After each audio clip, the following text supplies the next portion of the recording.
আসসালামু আলাইকুম। দর্শকের কথা অনুষ্ঠানে আপনাদের স্বাগত জানাচ্ছি। প্রিয় দর্শক, আজকে আমরা গত পরশু রাতে যে ভিডিওটা আমরা আপ করেছিলাম বন্দর ইজারা দেওয়া নিয়ে, বিদেশিদের হাতে বন্দর যে লিজ দেওয়া হচ্ছে সেটা নিয়ে যে কন্টেন্ট করেছিলাম, সেখানে আমরা বলেছিলাম যে বন্দরগুলো বিদেশিদের হাতে দেওয়ার ম্যান্ডেট কে দিয়েছে এবং আরও কয়েকটা শিরোনাম ছিল। সেই কন্টেন্টের উপর ভিত্তি করে যে মন্তব্যগুলো এসেছে, কমেন্টগুলো এসেছে, দর্শকদের সেই মন্তব্যগুলো নিয়ে আলোচনা করব। শুরুতে বলে নেই, আজকে আমি নিজে বলবো কম, কারণ আমি দেখেছি অনেক দর্শক এই বিষয়টা নিয়ে বেশ গুরুত্বপূর্ণ কিছু মন্তব্য করেছেন এবং সেই মন্তব্যগুলো আপনাদের সঙ্গে আসলে শেয়ার করতে চাই। আমি প্রথমে যে কমেন্টটা পড়তে চাচ্ছি, সেটা লিখেছেন রমজান আলী। তিনি লিখেছেন, মাসুদ ভাই, আজকের মন্তব্যের জন্য আপনাকে আমি কি বলে যে ধন্যবাদ জানাবো সেই ভাষা আমার জানা নেই। রাজনৈতিক দলগুলোর বসে থাকা উচিত না, এখনই আন্দোলনে নামা উচিত। এরপরে মন্তব্যটা লিখেছেন মোহাম্মদ মমিন আহমেদ। তিনি বলেছেন যে আপনারা সব সময় বলেছেন শেখ হাসিনা ভারতের কাছে দেশ বিক্রি করেছে, অথচ একটি চুক্তির মধ্যে কোনোটি প্রমাণ করতে পারেনি এই সরকার। ইউনূস দেশটাকে খেলার মাঠে পরিণত করার জন্য বিদেশিদের হাতে দিয়ে এই দেশ পাকিস্তানের মাঠে পরিণত করার চেষ্টা করছে। এরপরে মন্তব্যটা লিখেছেন রেজাউল হক। শেখ হাসিনা যখন ইউনূসকে নিয়ে কথা বলতো তখন আপনারাই তার সমালোচনা করছেন। এখন তো বুঝতে পারছেন শেখ হাসিনাই ঠিক ছিল। কি বলবো, আমার বলার কিছু নেই। শুভ চৌধুরী লিখেছেন, অসাধারণ বিশ্লেষণ, অসম্ভবভাবে গুছিয়ে ও বুঝিয়ে বলতে পারেন। ধন্যবাদ মাসুদ কামাল ভাই আপনাকে। শুভ চৌধুরী সাহেব, আপনাকে অনেক ধন্যবাদ আমার এই প্রশংসাটুকু করার জন্য। আমি আসলে অতটা পারি না, তবে আমি চেষ্টা করি যে আমি যেভাবে বুঝি সেভাবে আপনাদের সঙ্গে শেয়ার করতে। রেজাউল করিম লিখেছেন, রাজাউল করিম, বন্দর চুক্তি যদি শেখ হাসিনা সরকারের সময় হতো বিদেশিদের সাথে, তাহলে দেশের সুশীল বাবুরা, বুদ্ধিজীবী বাবুরা, সাংবাদিক বাবুরা এবং রাজনীতিজীবী বাবুরা হরতাল ডাকত, দেশ গেল বলে গলাবাজি করত, পত্রিকা বড় বড় প্রবন্ধ উপসম্পাদকীয় পাতায় ছাপা হতো।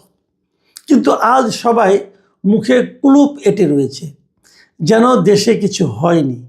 মনে হচ্ছে সব দৌড় যেন শেখ হাসিনার। মুনতাসির মাসুদ তিনি লিখেছেন, শেখ হাসিনা ভারতের সঙ্গে গোলামি চুক্তি করেছে, অথচ ইউনূস সরকার এখন পর্যন্ত কোনো গোলামি চুক্তি দেখাতে পারেনি। আর ইউনূস পশ্চিমাদের সাথে বাদশাহী চুক্তি করেছে। মেহেদি হাসান লিখেছেন, স্যার, 5 আগস্ট পর্যন্ত খুন হয়েছে 850-এর মতো, কিন্তু জাতিসংঘ বলে 15 আগস্ট পর্যন্ত খুন হয়েছে 1400+। স্যার, বাকি খুন কার উপর যাবে? এত পুলিশ এবং সাধারণ মানুষ হত্যার বিচার কি আমরা পাবো না? আপনার এই প্রশ্ন নিশ্চয়ই সরকার শুনবেন, এর জবাব নিশ্চয়ই তারাই দিবেন। আমরা আর কি করতে পারি? মোহাম্মদ জহিরুল ইসলাম লিখেছেন, মাসুদ ভাই, সব দোষ হলো বিএনপির।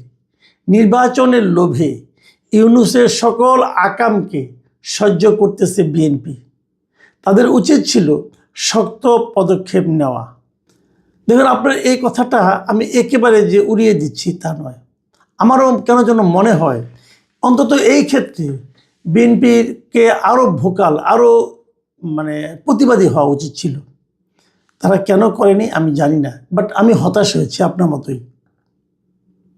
আব্দুল জলিল লিখেছেন, আসসালামু আলাইকুম ভাই, খুবই দুঃখজনক হলেও সত্য, বর্তমান সরকারের এই সমস্ত অপকর্মের বিরুদ্ধে রাজনৈতিক দলগুলো কিছুই বলে না। এরা শুধু ক্ষমতার নেশায় পাগল হয়ে গেছে। এদের কাছে বর্তমান রাজনৈতিক দলগুলোর কাছে দেশ ও দেশের সম্পদ, মানুষ কার কি ক্ষতি হলো দেখার দরকার নাই। এই সরকারের আমলে সমস্ত অপকর্মের দায় বর্তমান রাজনৈতিক দলগুলোকে নিতে হবে। গোলাম ফারুক লিখেছেন, good decision by the government, it will stop the corruption at the port. এটা গোলাম ফারুক সাহেবের অভিমত, ওনার ধারণা সরকার যে সিদ্ধান্ত নিয়েছে পোর্টগুলো ইজারা দেওয়ার, এটা ভালো সিদ্ধান্ত এবং এতে নাকি পোর্টগুলিতে দুর্নীতি কমবে। আমি এই সংক্রান্ত আরেকটা কমেন্ট পড়ি, তারপরে একটু বলি। এটা ইঞ্জিনিয়ার সাগর লিখেছেন, আমি ব্যক্তিগতভাবে মনে করি ভালো হয়েছে, কারণ আমাদের দেশের সব চোর বাটপার। দেখুন, এই জায়গাটাতে আমি দুটো কথা বলি আপনাকে, আপনাদের দুজনকে বলছি। আমাদের দেশের সবাই চোর বাটপার, এ ধরনের একটা মানে খুবই সরলীকৃত সুইপিং কমেন্ট করা আমাদের একটা স্বভাব হয়ে গিয়েছে। আমাদের যে সবাই যদি চোট বাটপাট হয়, চোট বাটপাট ধরেন। চোট বাটপাট ধরার কি কোনো নাই, পদ্ধতি নাই, সেটা প্রয়োগ করেন। তা আমাদের দেশের সবাই চোর বাটপার, আমাদের সিদ্ধান্ত যারা নেয় তারা অযোগ্য, আমাদের কেউ কারো কোনো দূরদৃষ্টি নাই, তাহলে কি পুরো দেশটা এক কাজ করেন ভাইয়া, দেশের যে প্রধান উপদেষ্টা হবে, প্রধানমন্ত্রী হবে, এটা বিদেশ থেকে নিয়ে আসেন, প্রেসিডেন্ট বিদেশ থেকে নিয়ে আসেন, থানার ওসি বিদেশ থেকে নিয়ে আসেন, সব বিদেশ থেকে নিয়ে আসেন, পুরো দেশটাকে লিজ দিয়ে দেন ভাই, তাহলে আর সমস্যা থাকে না। আমরা দেশ লিজ হয়ে যাবে, ইস্ট ইন্ডিয়া কোম্পানির মতো ইংরেজ দেশ দিয়ে নেবে, আমরা সাদা চামড়ার লোকদের অধীনে কাজ করব। এটাই করেন ভাই। এই ধরনের মন্তব্য করা খুব সহজ, কিন্তু এতে কিন্তু সমস্যার সমাধান হবে না। যে প্রশ্নটা আমি করেছিলাম সেটা হলো যে আপনারা যে আমরা একটা চুক্তি করছেন, এটা কি দেশের মানুষ জানে? জানে তো না। আমাদেরকে জানান, আপনারা যে একটা কোম্পানিকে দিচ্ছেন, বিদেশি কোম্পানিকে, বিদেশে কি একটাই মাত্র কোম্পানি, আর কোনো কোম্পানি নাই?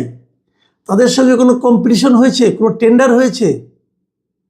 আপনারা যেটাকে ভালো মনে করলেন, আপনি মনে করলে হবে না, আমার দেশের লোকে মনে করতে হবে। আপনি যিনি মনে করছেন, এটাও তো আপনি বিরাট জানা লোক আছে মনে করছেন, আপনি তো দেশে থাকেন না, আপনি থাকেন ইংল্যান্ডে, আপনি ইংল্যান্ডের নাগরিক ভাই, আপনি ইংল্যান্ড থেকে এসে আমার দেশ ঠিক করতে আসছেন ভাই, এভাবে তো চলবে না। আমার দেশ আমাকে ঠিক করতে দেন। ধরেন আপনি ইংল্যান্ড থাকেন, আপনি ওখানে কোট প্যান্ট পরে ঘোরাফেরা করেন, এদিকে গ্রামে আপনার মা, আপনার বাবা এখন লুঙ্গি পরে ঘুরে, এবার আসে যদি আপনি ইংল্যান্ডের পোশাকে আপনার বাবাকে পড়াতে চান, ওইটা পরে যদি বাজারে যান, মানুষের কাছে হাসির পাত্র হবেন না? আপনি যদি ইংল্যান্ডের বৃদ্ধা মহিলারও স্কার্ট পরে, আপনার মাকে যদি স্কার্ট পরে বাজারে নিয়ে যান, অথবা অন্য বাড়িতে বেড়াতে নিয়ে যান, আপনার মার কী অবস্থা হবে ভাবুন তো একবার। ভাই, ইংল্যান্ডে আপনি কি দেখে আসছেন, ওই থিওরি এখানে চলবে না। আমাদের কাজ আমাদেরকে করতে দেন, আমাদের মতো করে করতে দেন। চট করে বলা কঠিন, এদেশের লোক সব চোর বাটপার, এদেশের লোক সব খারাপ, বলা সহজ, কিন্তু আমরা তো এদেশেই থাকি। আমাদের চোর বাটপার যদি থাকে, সে তো আমারই ভাই, আপনারই ভাইরে ভাই। এই যে চোর বাটপার, সেটা কি বিদেশ থেকে আসছে না? এই দেশেই ছিল, আমাদেরই আত্মীয়, তাদেরকে ঠিক করার দায়িত্ব রাখার আমাদেরই তো ঠিক করার দায়িত্ব। আমরা চোর ধরলেই তো হয়, চোরকে যখন না ধরবেন তখন চুরি বেড়ে যাবে, তখন চোর বেড়ে যাবে। এই ধরার দায়িত্বটা কিন্তু সরকারের। সরকারের দায়িত্ব চোর ধরা, সরকারের দায়িত্ব চোরের সঙ্গে রাগ করে বিদেশ থেকে লোক নিয়ে আসা নয়।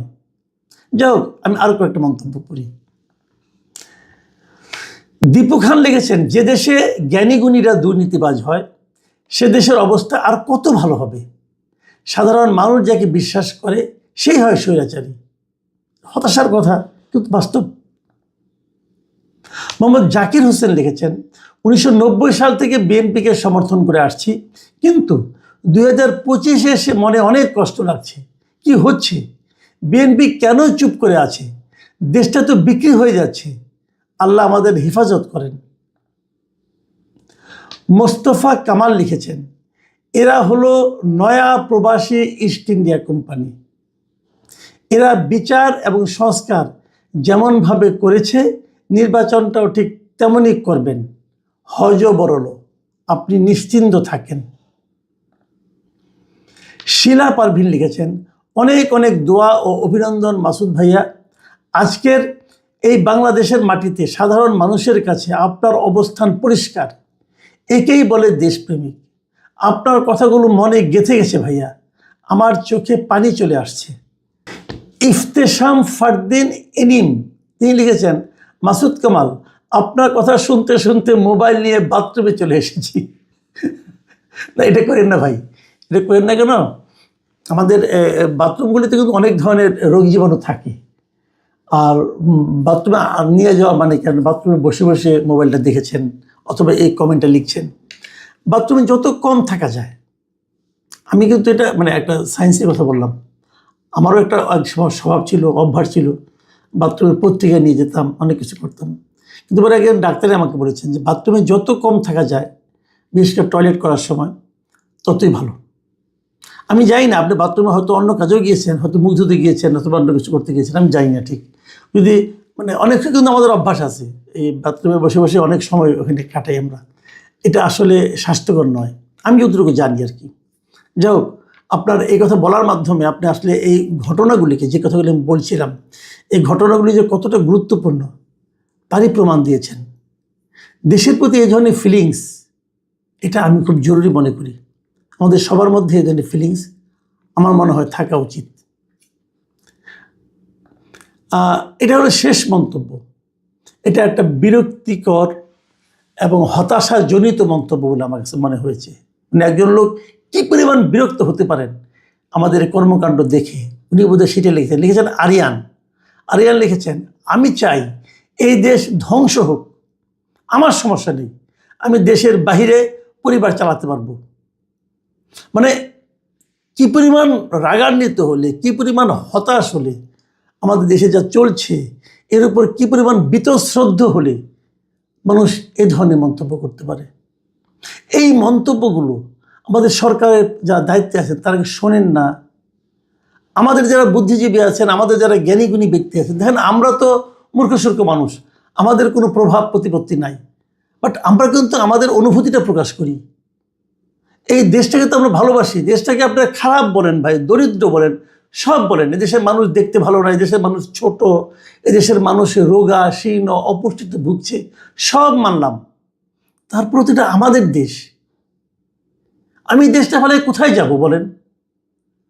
আপনি ভাবেন, গ্রামে আপনি যে মা আছেন, আমার মায়ের কথাই বলি আমি, আমরা অনেক ভাই বোন, তো এতগুলি সন্তান জন্ম দেওয়ার পর আমাদের মারা কিন্তু শীর্ণ হয়ে যায়, শরীরে অপুষ্টির ছাপ থাকে, দেখতেও ভালো না ভাই, গ্রামে ময়লা টয়লা কাপড় চোপড় পরে।